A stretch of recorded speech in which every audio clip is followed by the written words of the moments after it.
morning, Montana. I'm Jason Hurst. As you pour your coffee and make breakfast, let's get you informed and ready to take on your Friday. Coming up over the next half hour, a Ukrainian refugee in Missoula is speaking out following a recent U.S. and Ukraine conflicts, the issues she touches on, and what she hopes to see in the near future. Plus, lawmakers look over a bill that would allow parents to sue drag performers and promoters. Does it pass or fail? And a bill upping penalties for DUI offenders wins another vote in the state legislature, but not without a debate, the sticking point for some lawmakers. And right now we're seeing temperatures in the 20s and teens across western Montana, but as we go through the morning, you're going to see things warming up by quite a bit. Missoula and Kalispell making it up to 21 here in about half an hour or so. 25 in Missoula for your 9 a.m. hour, 28 in Kalispell, making it up to the low to mid 30s by about 11.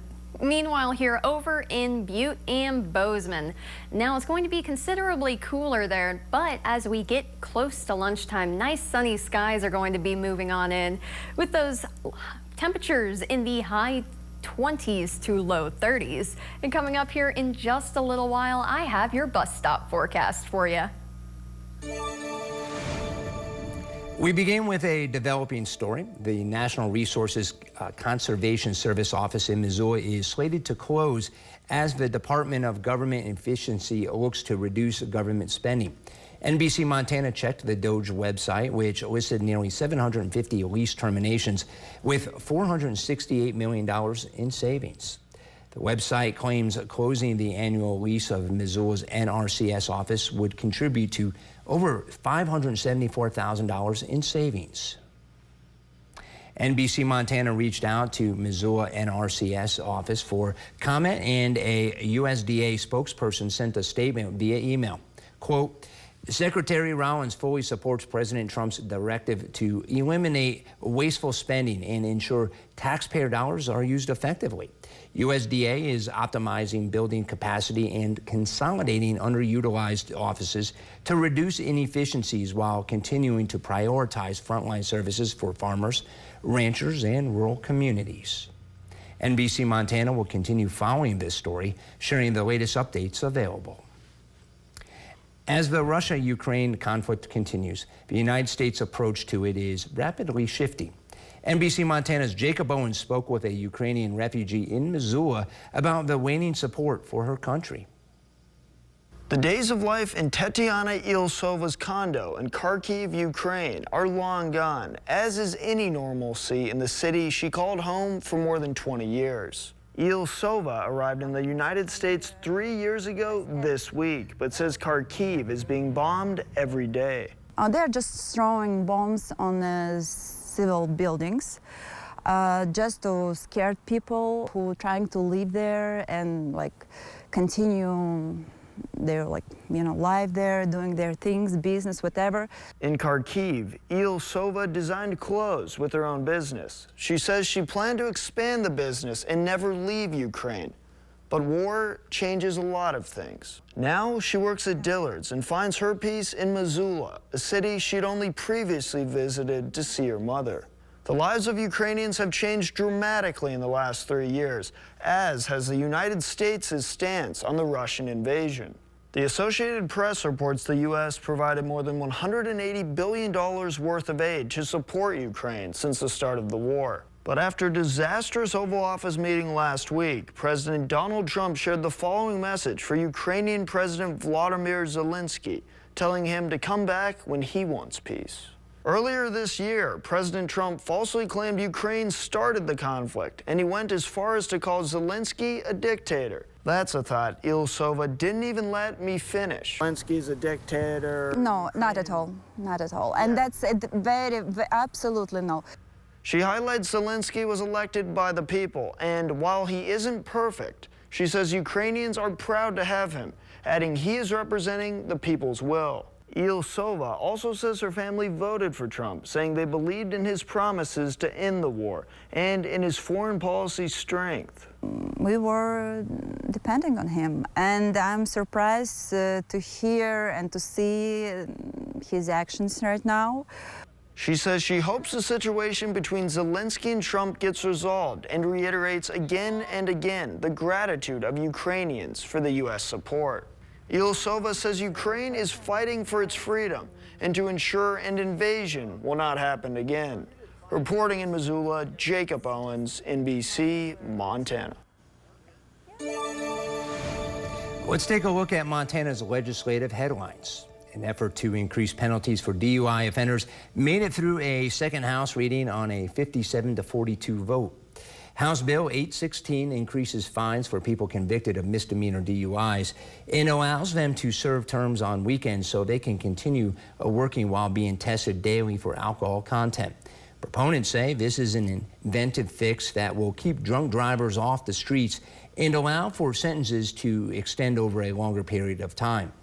Critics say the bill in its current form isn't ready for prime time. Have them give up their leisure time while they're still working and they're still providing for their families and they're having to do sobriety testing is a good approach, and hopefully that is going to start reducing our number of DUIs. This should be a penalty that is available to the judge, but it should be at his or her discretion depending on all of these facts that really go into whether this is effective for the perpetrator, the defendant, and for the county. If Bill 816 clears the House, it is expected to be amended in the Senate to account for those that work on the weekends, allowing for them to be incarcerated on their weekdays off. A fiscal note states the bill will bring in about $1.4 million a year to the state due to increased fines. Also in Helena, officials extend the deadline to give bills a few more days to pass through the House or Senate as lawmakers race against the clock. In the House, lawmakers passed a bill to revise qualifications for teachers in state correctional institutions. This means fully credentialed and non-credentialed personnel can now provide programming to inmates.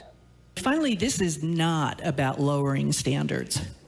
This is not about lowering standards at all. This is about using qualified people in particular skill areas or particular areas of knowledge. Both Senate and House votes need to be completed before the transmittal deadline for later today. A bill allowing parents to sue drag performers and promoters falls on the House floor.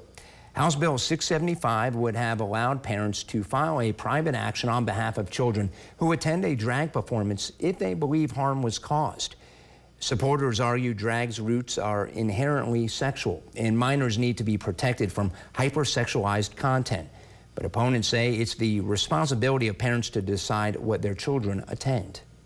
If you're an adult, you can still parade around in these highly sexual cross-dress attires with other adults. Just keep the kids out of anything sexually inspired or charged, and you won't get sued if you adhere to this easy ask of any other rational adult. Trust the parents to do what's right and stop these crazy bills. They're a waste of time. They're a waste of energy. We should be working on property tax relief and not doing this sort of business. House Bill 675 failed on a 55-44 vote. And we now visit with weather forecaster Brianna Henderson with a look at your forecast. And Bree, it is that time of day where we get to look at the weather for those kids waiting to get ready to go to school. What is that bus stop forecast looking like right now? Well, I can definitely say if you're about to send out the little ones, make sure they got a jacket because it's only going to make it up to 21 by the time the bus rolls around in Missoula, but a little warmer by the time they get home at 45. And meanwhile, over in Bozeman, likewise, they're going to want a jacket and they also might want an umbrella. But as lunchtime and the afternoon roll around, you're going to start seeing sunny skies roll in and temperatures making it up to about 36. And coming up during the morning sprint, I have your 10-day forecast for you. Thanks, Bree. And coming up, Montana Tech men's and women's basketball learned their fate when it comes to the NAIA National Tournament. Plus, it's playoff time at the high school level. Some great matchups Thursday night. We've got girls highlights from Billings Senior and Bozeman, plus boys hoops with Bozeman and Gallatin. And let's take a live look over Missoula above TV Mountain at Snowbowl from the Community Medical Center weather camera. Weather forecaster Brianna Henderson has your day planner right after the break. The Billion Auto Group in Bozeman